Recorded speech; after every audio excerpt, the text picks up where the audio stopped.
ஜாதகத்தில் இருக்கிற குரு டாக்டரோட ஜாதகத்தில் இருக்க அநேக கிரகத்தை பார்த்துருச்சுன்னா அவர் தான் உங்களுக்கு கைராசியான டாக்டர். நீங்கள் அங்கே போவீங்க, டாக்டரை பார்ப்பீங்க, 2 பேரும் உட்காந்து ஒரு 5 நிமிஷம் பேசிட்டு டாக்டர் ஏதாவது ஒரு மருந்து கொடுப்பாரு.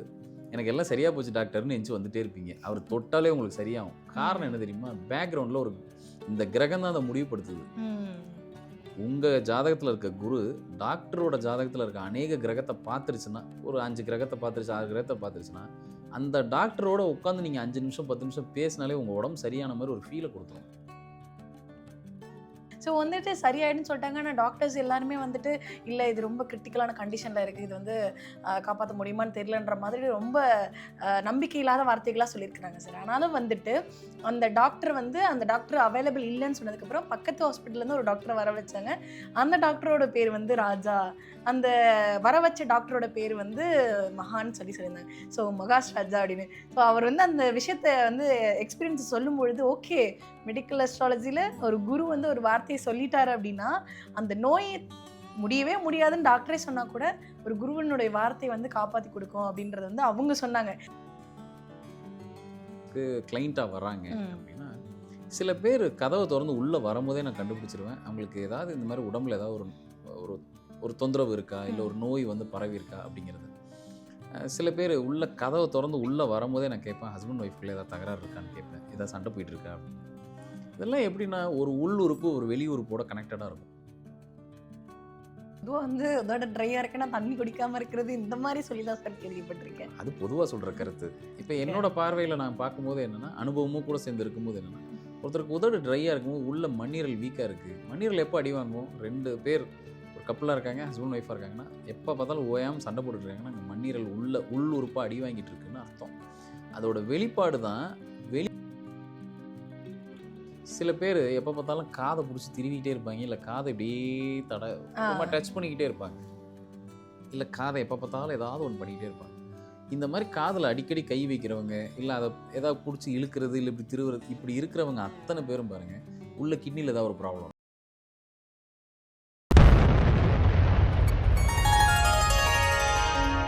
ஸ்ரீ மகாஸ் இன்ஃபினிட்டி நேயர்களுக்கு நர்மதாவின் அன்பான வணக்கம். நம்மளுடைய சேனலில் தினந்தோறும் பயனுள்ள பல்வேறு தகவல்கள் பார்த்துட்ருக்கோம். அந்த வகையில் இன்றைக்கும் ஒரு புதுமையான தகவலை நமக்காக தர்றதுக்காக ஆஸ்ட்ரோ நியூமராலஜிஸ்ட் டாக்டர் மகாஷ் ராஜா சார் அவர்கள் இணைஞ்சிருக்கிறாங்க. வணக்கம் சார். வணக்கம்மா. நிறைய பேருக்கு ஃபேமிலி டாக்டர் அப்படின்னு சொல்லுவாங்க. நாங்கள் எங்களுக்கு வந்து என்ன வியாதியாக இருந்தாலும் அந்த டாக்டரை போய் பார்த்தா தான் சரியாகும் அப்படின்னு. அந்த மாதிரி வந்து ஒரு நம்பர்ஸ்க்கோ இல்லை இந்த டேட்டில் பிறந்தவங்களுக்கு இந்த ஒரு டாக்டர் இல்லை இந்த நேம் கொண்ட டாக்டர் இல்லை இந்த நேம் கொண்ட கிளினிக் தான் வந்து சரியாக இருக்கும் அப்படின்னு நீங்க இந்த மெடிக்கல் அஸ்ட்ராலஜில சொல்லி தருவீங்களா? ரொம்ப சிம்பிள். கைராசின்னு ஒரு வார்த்தை இருக்கு டாக்டர்ஸ்ல. ஆமா சார். மருத்துவர்கள்ல கைராசி அந்த வார்த்தையை யாரும் யூஸ் பண்றது இல்லை. நாங்கெல்லாம் சின்ன பிள்ளையில இருக்கும்போது பார்த்தீங்கன்னா அந்த டாக்டர் ரொம்ப கைராசியான டாக்டர். அவர் ஒரு கிளினிக்கில் தான் இருப்பார். அதனால அவர் கைராசின்னு அந்த ஊரில் பேர் வாங்கியிருப்பார். எப்படின்னா இப்போ இதை நீங்கள் கூட செக் பண்ணி பார்க்கலாம். உங்களோட ஜாதகத்தை எடுத்து வச்சுக்கோங்க. முடிஞ்சால் அந்த டாக்டர் நீங்கள் யாரை போய் பார்க்குறீங்களோ, உங்களுக்கு யார் கைராசின்னு படுதோ அவரோட ஜாதகத்தை எப்படியே கேட்டு வாங்குங்க. உங்கள் ஜாதகத்தில் இருக்கிற குரு டாக்டரோட ஜாதகத்தில் இருக்க அநேக கிரகத்தை பார்த்துருச்சுன்னா அவர் தான் உங்களுக்கு கைராசியான டாக்டர். நீங்கள் அங்கே போவீங்க, டாக்டரை பார்ப்பீங்க, 2 பேரும் உட்காந்து ஒரு 5 நிமிஷம் பேசிவிட்டு டாக்டர் ஏதாவது ஒரு மருந்து கொடுப்பாரு. எனக்கு எல்லாம் சரியாக போச்சு டாக்டர்னு எஞ்சி வந்துட்டே இருப்பீங்க. அவர் தொட்டாலே உங்களுக்கு சரியாகும். காரணம் என்ன தெரியுமா? பேக்ரவுண்டில் ஒரு இந்த கிரகம் தான் அதை முடிவுபடுத்துது. உங்கள் ஜாதகத்தில் இருக்க குரு டாக்டரோட ஜாதகத்தில் இருக்க அநேக கிரகத்தை பார்த்துருச்சுன்னா, ஒரு 5 கிரகத்தை பார்த்துருச்சு, 6 கிரகத்தை பார்த்துருச்சுன்னா, அந்த டாக்டரோட உட்காந்து நீங்கள் 5 நிமிஷம் 10 நிமிஷம் பேசினாலே உங்கள் உடம்பு சரியான மாதிரி ஒரு ஃபீலை கொடுத்துரும். அதாவது இன்னொரு விதமாக பார்க்கணும், டாக்டரோட ஜாதகத்தில் இருக்க குரு பகவான் உங்கள் ஜாதகத்தில் இருக்க அநேக கிரகத்தை பார்த்துருச்சுனாலும் இது பொருந்தும். அப்படின்னா என்னென்னா, அந்த ஃபேஸ் டு ஃபேஸ் நீங்கள் போய் டாக்டரை பார்க்கும்போது உங்கள் நோய்க்கு ஒரு தீர்வு கிடச்சிட்ட மாதிரி உங்களுக்கு ஒரு ஃபீலை கொடுத்துரும். அது உண்மை தான். சைக்கலாஜிக்கலாக எப்பயுமே வந்து நீங்கள் சரியாயிருவீங்க, உங்களுக்கு எல்லாம் நடந்துருச்சு, பாசிட்டிவாக ஒரு வேவ்ஸ் இருக்கு இல்லையா, பாசிட்டிவான ஒரு ஆரா, அதை ஒரு டாக்டர் பரப்பிட்டாலே நீங்கள் பெருசாக அவர் வந்து மாத்திரை கொடுத்து நீங்கள் அதை மாத்திரையாக முழுங்கி அப்படி தான் ஒரு நோயை விரட்டணும்னு அவசியம் இல்லை. நம்ம மனசளவில் சில விஷயத்தை இப்படி டச் பண்ணும்போது நோய் ஓடி போயிடும். கண்டிப்பாக சார். ஸோ இதெல்லாம் எப்படின்னா பேக்ரவுண்டில் தான் ஓடிக்கிட்டு இருக்குது. அப்போ இனிமேல் ஒரு மருத்துவரை போய் பார்த்தீங்கன்னா ஒரு ஜாதகத்தை என்னென்னு வாங்கி பாருங்கள். அந்த குறிப்பிட்ட சில பேரெல்லாம் ஏதாவது ஒரு ஊருக்கு வெளியில் போயிருப்பாங்க, ஏதாவது போன இடத்துல ஒரு எமர்ஜென்சின்னு ஏதாவது ஒரு டாக்டரை போய் பார்ப்பாங்க. பார்த்துட்டு திருப்பி ஊருக்கு வந்தோடனே தனக்கான ஒரு டாக்டரை போய் அவங்களோட ஃபேமிலி டாக்டரோ அந்த மாதிரி டாக்டர் போய் திருப்பி ஒரு தடவை போய் பார்ப்பாங்க. காரணம் என்ன தெரியுமா? அவரை அவர்கிட்ட போய் போனால் தான் சரியாகும் மைண்ட் செட். அதான் சொல்லுவாங்க ஒரு வார்த்தை, போயிட்டு அவர்கிட்ட ஒரு ஃபீஸை கொடுத்துட்டு வந்துட்டேன்னா தயாராகிருவேன் நான். அதெல்லாம் உண்மை. எப்படி பேக்ரவுண்டில் இப்படி தான் ஓடிட்டு இருக்கு. ஸோ இதெல்லாம் ஒரு நாலேஜ் நம்ம கொடுக்கும்போது தான் டாக்டரை நம்ம தேர்ந்தெடுக்கிறோமோ இல்லை கிரகம் தேர்ந்தெடுக்குதோ உங்களுக்கான அந்த ரைட் டாக்டர் உங்கள் கூடவே இருக்கிற மாதிரி அவரை போய் பார்த்து ஒரு 2 நிமிஷம் பேசிட்டு வந்தாலே உங்கள் உடம்பு சரியான மாதிரி உங்களுக்கு தோணும். ஸோ அதுக்கு பேக்ரவுண்டில் இதுதான் ஓடிட்டு இருக்கு. கண்டிப்பாக சார். கிரகங்களும் நம்மளுடைய மெடிக்கல் இஷ்யூஸும் வந்து அப்படியே ஒன்றா பயணப்படுது அப்படின்றது வந்து லாஸ்ட் கிளாஸ் வந்து இருந்தப்போ நான் வந்து லைவாக வந்து கேட்டு தெரிஞ்சுக்கிட்டேன் சார். ஏன் வந்துட்டா ஒரு 70 வயசான ஒருத்தர் வந்திருந்தார் நம்ம கிளாஸ்க்கு, அவரோட சன் வந்திருந்தாங்க. ஸோ அதில் வந்துட்டு ஒரு ஸ்டோரி ஒன்று சொல்லியிருந்தாங்க சார். என்னென்னா, இந்த மாதிரி வந்து ஒரு குழந்தை வந்து உடம்பு சரியில்லாமல் ரொம்ப கிரிட்டிக்கல் கண்டிஷனில் இருக்கிறாங்க. உங்களுக்கு கால் ட்ரை பண்ணாங்க, பட் நீங்கள் அந்த டைமில் பிக் பண்ணல. பட் இருந்தாலும் வந்துட்டு நீங்கள் வந்து சரியாயிடுன்னு சொல்லியிருந்தீங்க அப்படின்ற மாதிரி சொல்லியிருந்தாங்க சார். ஸோ வந்துட்டு சரியாயிடுன்னு சொல்லிட்டாங்க. ஆனால் டாக்டர்ஸ் எல்லாருமே வந்துட்டு இல்லை இது ரொம்ப கிரிட்டிக்கலான கண்டிஷனில் இருக்குது, இது வந்து காப்பாற்ற முடியுமான்னு தெரியலன்ற மாதிரி ரொம்ப நம்பிக்கை இல்லாத வார்த்தைகளாக சொல்லியிருக்கிறாங்க சார். ஆனாலும் வந்துட்டு அந்த டாக்டர் அவைலபிள் இல்லைன்னு சொன்னதுக்கப்புறம் பக்கத்து ஹாஸ்பிட்டல்லேருந்து ஒரு டாக்டரை வர வச்சாங்க. அந்த டாக்டரோட பேர் வந்து ராஜா. அந்த வர வச்ச டாக்டரோட பேர் வந்து மகான்னு சொல்லியிருந்தாங்க. ஸோ மகாஷ் ராஜா அப்படின்னு. ஸோ அவர் வந்து அந்த விஷயத்தை வந்து எக்ஸ்பீரியன்ஸ் சொல்லும் பொழுது ஓகே, மெடிக்கல் அஸ்ட்ராலஜியில் ஒரு குரு வந்து ஒரு வார்த்தையை சொல்லிட்டாரு அப்படின்னா அந்த நோயை முடியவே முடியாதுன்னு டாக்டரே சொன்னால் கூட ஒரு குருவனுடைய வார்த்தை வந்து காப்பாற்றி கொடுக்கும் அப்படின்றது வந்து அவங்க சொன்னாங்க. எனக்கு கேட்கும் போது ரொம்ப புல்லரிக்கிற மாதிரி இருந்தது. ஸோ அவங்க தான் வந்து கேட்டிருந்தாங்களுமே கூட, மெடிக்கல் அஸ்ட்ராலஜி பற்றி கிளாஸ் கொடுங்க, எங்களோட ஒய்ஃபுக்கு வந்து சுகர் இருக்குது, அது வந்து நான் வந்து அவங்களுக்காக வரணும்னு நினச்சேன் அப்படின்னு நிறைய பேர் சொல்லியிருந்தாங்க சார். ஸோ இதெல்லாமே பாசிபிளா சார்? இந்த உலகத்தில் எல்லா அதிசயங்களும் நடக்கும். பாசிபிள் எல்லாமே. நம்ம சில நேரம் கவனிப்போம், இல்லை சில நேரத்தை கடந்து போயிடுவோம். இதை உள்ளபடியே அவங்க சொல்லும் போது எனக்கு ஆச்சரியமாக தான் இருந்தது. அப்படின்னா என்ன, ஒரு குருவை அவங்க மனசார ஏற்றுக்கும் போது அந்த இடத்துல அந்த குருவோட ஆசீர்வாதமோ இல்லை அந்த குருவோட அனுகிரகமோ, இப்போ அதெல்லாம் எப்படி சாத்தியம்னா என் குரு கொடுத்தது. அது வேறு ஒன்றும் இல்லை. இப்போ அவங்களுக்கு என் கிளைண்ட்டாக ஏன்னா இருந்தாலும் 70 வயசாக இருக்கிற ஒருத்தவங்க வந்து உங்களை வந்து குருன்னு சொல்லி வணங்கும் பொழுது அப்போ அவங்க எந்த அளவுக்கு அந்த நம்பிக்கை அப்படின்ற ஒரு விஷயத்த வச்சுருப்பாங்க, அந்த லைஃப்பில் வந்து நல்ல விஷயங்களை எவ்வளோ எடுத்திருப்பாங்க அப்படின்றது வந்து அவங்க பேசும்போது தெரிஞ்சுது சார். அந்த மரியாதை நம்மளோட கலைக்கு, கண்டிப்பாக நம்ம கையில் வச்சுருக்க கலைக்கு தான், அந்த நாலேஜுக்கு தானே தவிர நமக்கு கிடையாது. இது யாரை போய் சேரும்? எனக்கு இதை கொடுத்த என் குருநாதருக்கு தான் போய் சேருமே தவிர இதில் நமக்கு ஒன்றும் இதில் கிடையாது. நம்ம என்ன பண்ணிகிட்டு இருக்கோம், இதில் செய்ய வேண்டிய வேலையை ப்ராப்பராக செய்கிறோமா, அதை கரெக்டாக கொடுக்குறோமா, அதை மட்டும் நம்ம பார்ப்போம். இப்போது இந்த மருத்துவ ஜோதிடத்துக்கு இன்னும் கொஞ்சம் புரிகிற மாதிரி, இல்லை இதை இன்னும் கொஞ்சம் கிளியராக கொடுக்கணும் அப்படின்னா, இப்போது நம்ம ஆஃபீஸ்க்கு கிளைண்ட்டாக வராங்க அப்படின்னா, சில பேர் கதவை திறந்து உள்ளே வரும்போதே நான் கண்டுபிடிச்சிருவேன் அவங்களுக்கு ஏதாவது இந்த மாதிரி உடம்புல ஏதாவது ஒரு ஒரு தொந்தரவு இருக்கா, இல்லை ஒரு நோய் வந்து பரவி இருக்கா அப்படிங்கிறத. சில பேர் கதவை திறந்து உள்ளே வரும்போதே நான் கேட்பேன், ஹஸ்பண்ட் ஒய்ஃப்குள்ளே ஏதாவது தகராறு இருக்கான்னு கேட்பேன், ஏதாவது சண்டை போயிட்டு இருக்கா அப்படின்னு. இதெல்லாம் எப்படின்னா ஒரு உள் உறுப்பு ஒரு வெளி உறுப்போட கனெக்டடாக இருக்கும். அப்போது ஒன்றும் இல்லை, ஒருத்தருக்கு உதடு ரொம்ப ட்ரையாக இருக்குன்னா கண்டிப்பாக அங்கே வீட்டுக்குள்ளே பிரச்சனை நடந்துட்டு இருக்குன்னு அர்த்தம். அவங்க ஹஸ்பண்ட் அண்ட் ஒய்ஃப்குள்ளே பெரிய ப்ராப்ளம் போயிட்டுருக்கு. பொதுவாக வந்து உதடு ட்ரையாக இருக்குன்னா தண்ணி குடிக்காமல் இருக்கிறது, இந்த மாதிரி சொல்லி தான் சார் கேள்விப்பட்டிருக்கேன். அது பொதுவாக சொல்கிற கருத்து. இப்போ என்னோட பார்வையில் நான் பார்க்கும்போது என்னென்னா, அனுபவமும் கூட சேர்ந்து இருக்கும்போது என்னென்னா, ஒருத்தருக்கு உதடு ட்ரையாக இருக்கும்போது உள்ள மண்ணீரல் வீக்காக இருக்குது. மண்ணீரல் எப்போ அடி வாங்கும்? 2 பேர் ஒரு கப்பலாக இருக்காங்க, ஹஸ்பண்ட் ஒய்ஃபாக இருக்காங்கன்னா, எப்போ பார்த்தாலும் ஓயாமல் சண்டை போட்டுட்ருக்காங்கன்னா அங்கே மண்ணீரல் உள் உறுப்பாக அடி வாங்கிட்டு இருக்குன்னு அர்த்தம். அதோட வெளிப்பாடு தான் வெளி உறுப்பில் உதடு கொஞ்சம் ட்ரையாக இருக்கிற மாதிரி காட்டும். நீங்கள் என்ன தான் வந்து தண்ணி குடித்தாலும் சரி, திருப்பி அந்த ட்ரைனஸை காட்டும். அப்படி உள்ளே வரும்போதே கண்டுபிடிச்சிருவேன், சரி இவங்களுக்குள்ளே ஏதோ ரிலேஷன்ஷிப்பில் ப்ராப்ளம் இருக்குன்னு. இதெல்லாம் என்னென்னா நமக்கு ஒரு பேரலாக ஒரு நாலேஜ் இருக்கும் போது தான் நம்மளால் அதை எடுத்து சொல்ல முடியும். இப்படி இருக்கா அப்படின்னு கேட்க முடியும். நீங்கள் பாருங்கள், இது மாதிரி இன்னும் நிறைய இருக்குது, நிறைய சொல்லிகிட்டே போகலாம். சில பேர் எப்போ பார்த்தாலும் காதை பிடிச்சி திருவிக்கிட்டே இருப்பாங்க, இல்லை காதை இப்படியே ரொம்ப டச் பண்ணிக்கிட்டே இருப்பாங்க, இல்லை காதை எப்போ பார்த்தாலும் ஏதாவது ஒன்று பண்ணிக்கிட்டே இருப்பாங்க.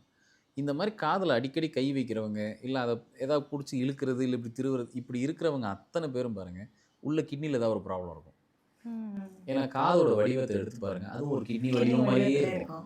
அப்போது ஒரு உள் உறுப்பு ஒரு வெளி உறுப்போட கனெக்ட் ஆகிருக்கு. இதில் நடக்கிற அந்த மாற்றங்கள், இல்லை இதில் நடக்கக்கூடிய அந்த நமக்கு விசிபிளாக இருக்கக்கூடிய மாற்றங்கள், ஏன்னா உள் உறுப்பை நம்ம டெய்லி பார்க்க போகிறது இல்லை. அப்போ இதெல்லாம் கனெக்டடாக இருக்கிறனால தான் இது வெளி உறுப்பு மூலமாக நமக்கு ஒரு சிக்னல் கொடுக்குது, இதெல்லாம் பிரச்சனையாக இருக்குது என்னன்னு கவனி அப்படின்ட்டு.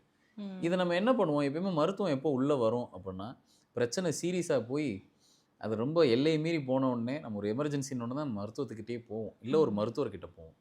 ஒரு ஜோதிட நாலேஜ் இருக்கும்போது நம்ம என்ன பண்ணுவோம், அது ஆரம்ப புள்ளி இல்லை ஆரம்பிக்கிறதுக்கு முன்னாடி அதை தடுக்கிறதுக்கு உண்டான வழியை பார்ப்போம். கண்டிப்பா சார். ஏன்னா வந்து இப்போ இருக்கிற சிச்சுவேஷன்ல நெறைய விமென்க்கு வந்து பிரஸ்ட் கேன்சர் அப்படின்ற ஒரு விஷயம் வருது. ஸ்கூல், காலேஜ்கள்ல போயிட்டு கூட டாக்டர்ஸ்லாம் வந்து இந்த மாரி அவேர்னஸ் குடுக்குறாங்க. நீங்க இந்த மாதிரிலாம் டெஸ்ட் பண்ணி பாருங்க. இந்த மாரி சிம்ப்டம்ஸ்லாம் இருக்கான்னு. ஒரு ஜோதிடத்த படிச்சுக்கிட்டு இந்த மாரியான பேசிக்கான விஷயங்கள தெரிஞ்சுக்கிட்டாங்க அப்படின்னா, ஈஸியா அத முன்னாடியே ஃபைண்ட் அவுட் அதாவது இந்த ஏஜ்க்கு வர்றதுக்கு முன்னாடியே நம்ம ஃபைண்ட் அவுட் பண்ணிட்டோம்னா, அது ஈஸியா சரி பண்ணிடலாம்ல சார் ஒரு டாக்டர பார்த்து. உண்மையிலே இன்னைக்கு அதாவது ஒரு ஜோதிடம் பார்க்கறது ரொம்ப டஃப் ஆகிட்டே போகுது. ஒரு ம். அஸ்ட்ராலஜராக இருக்கிறதுங்கிறது இன்னைக்கு ஒரு ஒரு லேசான காரியம் இல்லை. ஏன் அப்படின்னா, இன்னைக்கு வர்ற ஒரு 10, 20 ஜாதகத்தில் ஒரு ஜாதகத்தில் ஒரு 10, 20 ஜாதகம் பார்க்குறோன்னா அதில் ஒரு ஜாதகத்துக்கு கேன்சர் வரதுக்கு உண்டான அமைப்பு அந்த ஜாதகத்தில் இயல்பாகவே இருக்குது. ம். இப்போ இது ஒரு 20, 30 வருஷத்துக்கு முன்னாடி இப்படி இல்லை. இப்போ என்னோட ஃபாதர் காலத்தில் இல்லை அதுக்கு முன்னாடிலாம் பார்த்தோம்னா இதுக்கு பெரிய இம்பார்ட்டன்ஸ் இல்லை. ஆனால் இப்போ அப்படியான அமைப்புகள் ஜாதகத்திலே வருது. ம். ஒரு 50, 100 ஜாதகத்தில் ஒருத்தர் கீமோ ட்ரீட்மெண்ட்டில் இருக்காங்க, இல்லை அது கேன்சருக்கான ட்ரீட்மெண்ட்டில் இருக்காங்க. ஸோ இது ரொம்ப ஒரு முக்கியமான சப்ஜெக்டாக இப்போ நம்மளை நோக்கி வந்துகிட்டு இருக்கு. இது இன்னும் உயரப்போதா இல்லை இன்னும் கொஞ்சம் அதிகமாக போதான்னு கேட்டால் கண்டிப்பாக இந்த கேன்சர் அப்படிங்கிற நோய் சொசைட்டியில் இன்னும் கொஞ்சம் வளரும், ம். இன்னும் பெருமளவில் வளரும். அது காரணம் இப்போது அந்த ஜாதக அமைப்பே அப்படி தான் இருக்குது. ம். ராகு சூரியனை நோக்கி ரொம்ப டீப்பாக உள்ளே போக என்ன ஆகும்னா கண்டிப்பாக கேன்சரை உலகத்தில் வளர்த்து விடும், அப்புறம் சமன்படுத்தும். கொஞ்ச நாள் கழித்து அந்த கேன்சர் நோய் வர்றது கொஞ்சம் கம்மியாகும். அது வரைக்கும் அது ஒரு பீக்கை நோக்கி போகும். ம். ஸோ இப்போ அப்படி ஒரு கிளைண்ட் என்ன பண்ணாங்க, அவங்களுக்கு கேன்சர் கன்ஃபார்ம்டாக இருக்குது அப்படிங்கிறது அந்த நோயை டயக்னைஸ் பண்ணிட்டாங்க. டாக்டரை வந்து அதை டயக்னைஸ் பண்ணி அதுக்கான ட்ரீட்மெண்ட்டையும் தொடங்கிட்டார். இப்போது டாக்டர் நிறைய தைரியம் கொடுக்குறாரு. என்ன தைரியம் கொடுக்குறாருன்னா, சரியாயிரும், ஒன்றும் பயப்பட வேண்டாம். அவரோட ஒய்ஃபுக்கு தான் வந்து அந்த கேன்சர் நோய் தாக்கியிருக்கு. ம். அந்த அந்த கிருமி வளர விடாமல் நம்ம பார்க்கலாம், என்ன செய்யலான்னு பார்ப்போம், முதல்ல அதை அப்படின்னு அந்த தைரியத்தை கொடுத்து ட்ரீட்மெண்ட் கொடுத்துட்ருக்காரு. இப்போ அவருக்கு அந்த கூட அந்த அம்மாவோட கணவருக்கு அவருக்கு என்னென்னா, சரி இது ஒரு அஸ்ட்ராலஜர் அன்னைக்கு இது என்ன தான் நடக்குதுன்னு பார்ப்போம், ம். வேறு என்ன தைரியம் கொடுக்க முடியும்னு பார்ப்போம். நமக்கு எப்பயுமே நமக்கு அடுத்தபடியாக இருக்கிறது மேலே இறைவன் தான். கண்டிப்பா சார். இப்போ இதுக்கு ஒரு பரிகாரம் பண்ணலாமா, என்ன செய்யலான்னு அவருக்கு ஒரு யோசனை. அப்படி வந்து தான் அப்ரோச் பண்ணி காண்டாக்ட் பண்ணி என்னை காண்டாக்ட் பண்ணார். நான் அப்புறம் அவரை உண்மையிலேயே நேரில் பார்க்கல, ஃபோனில் பார்த்துட்டு சரி எனக்கு இதை அனுப்பி விடுங்க, ஏன்னா இப்போ அவங்க ஏற்கனவே ட்ரீட்மெண்ட்டில் இருக்காங்க, ம். எனக்கு இதில் அனுப்பி விடுங்கன்னு ஃபோனில் அனுப்புனார். நான் பார்த்துட்டு சில விஷயங்கள் அவருக்கு சொன்னேன். ட்ரீட்மெண்ட்டை தாராளமாக ஹெவியாக கொடுக்க சொல்லுங்கள், பண்ண சொல்லுங்கள், இந்தந்த மாதிரி இருக்குது இப்படி இருக்குது அப்படின்னு அனலைஸ் பண்ணிவிட்டு பிரசனம் பார்த்துட்டு சொன்னேன். உண்மையிலே அந்த நான் மருத்துவ ஜோதிடத்தை பற்றி ஒரு ஒரு ஆராய்ச்சி பண்ணதுக்கோ இல்லை இந்த சப்ஜெக்டை படித்ததுக்கு உண்மையிலே அன்றைக்கி தான் ரொம்ப பெருமை அடைஞ்சேன். ஏன் அப்படின்னா, அவர் கேட்ட உடனே நான் சொன்னேன், இந்த மாதிரி இந்த நோய் இவ்வளோ தூரம் பரவி இருக்குது, இப்படி இருக்குது, இத்தனை பர்சன்டேஜ் தாக்குதல் இருக்குது, அப்புறம் ஒரு சில கோவில் சொல்லி இந்த இடத்துக்கு போயிட்டு வாங்க, இது ஒரு தைரியத்தை கொடுக்கும். ட்ரீட்மெண்ட் ஒரு பக்கம் இருக்கட்டும், இது ஒரு தைரியத்தை கொடுக்கும். இப்போ என்ன நடந்திருக்குன்னா, நான் ஒரு ஒரு பர்டிகுலர் ஒரு குறிப்பிட்ட கோவிலை சொல்லி அவர் போயிட்டு வந்ததுக்கப்புறம் இப்போ அவர் மனைவிக்கு என்ன நடந்திருக்குன்னா, அந்த கிருமி மேற்கொண்டு வளராமல் இப்போ ஒரு ஸ்டாக்னண்ட்டாக நின்றுச்சு. இப்போ பயங்கர ஆச்சரியம். இப்போ மருத்துவருக்கும் பயங்கர ஆச்சரியம், எப்படி நிற்கிது. இப்போது ஒரு ரெக்கவரி கிடச்சிருங்கிற ஒரு நம்பிக்கை வந்துருச்சு இப்போ அவங்களுக்கு. இது உண்மையிலே எனக்கு உள்ளபடி இந்த மருத்துவ ஜோதிடம் படித்ததுக்கு இந்த ஒரு குறிப்பிட்ட சம்பவம் வந்து எனக்கு மறக்க முடியாது. இப்போது நான் சமீபத்தில் அவங்க ஊருக்கு போயிருக்கேன், என்னைய பார்க்குறக்காக 2 பேரும் வந்துட்டாங்க. இப்போ அவங்களால கொஞ்சம் கேஷுவலாக அவங்களால, ஏன்னா இதுக்கு முன்னாடி கீமோ நம்ம ஹெவியாக எடுத்துகிட்டு இருக்கும்போது ட்ராவல் பண்ண முடியாது, எதுவுமே பண்ண முடியாது. இப்போ ஓரளவுக்கு ரெக்கவரி கிடச்சிருச்சு. இன்னுமே வந்து அவங்க ஒரு ஃபுல்லஸ்ட் ரெக்கவரியை நோக்கி வரணும். இதெல்லாம் என்னென்னா, நமக்கு முதல்ல ஒரு நம்பிக்கை வந்துருச்சுன்னா 2வது நமக்கு அதிசயங்கள் நடக்கும். பிரபஞ்சமும் கிரகமும் நம்ம கூட இருந்தது அப்படின்னா நோய் எல்லாமே வந்து நம்மளை விட்டு விலகி போகிறத நம்ம கண்ணாலே பார்க்க முடியும் அப்படின்றது நீங்கள் நிறைய இடங்கள்ல நிறைய பேருக்கு வந்து ப்ரூஃப் பண்ணியிருக்கீங்க சார். ஏன்னா வந்து வெளிநாட்டிலேருந்து ஒருத்தவங்க கால் பண்ணுறாங்க, நான் பக்கத்தில் இருக்கேன். கால் பண்ண அடுத்த செகண்டில் வந்துட்டு நீங்கள் அவங்கக்கிட்ட கேட்ட விஷயம் வந்துட்டு உங்கள் ஹஸ்பண்டுக்கு கேன்சர் இருக்கா அப்படின்னு அவங்க அழ ஆரம்பிச்சிட்டாங்க.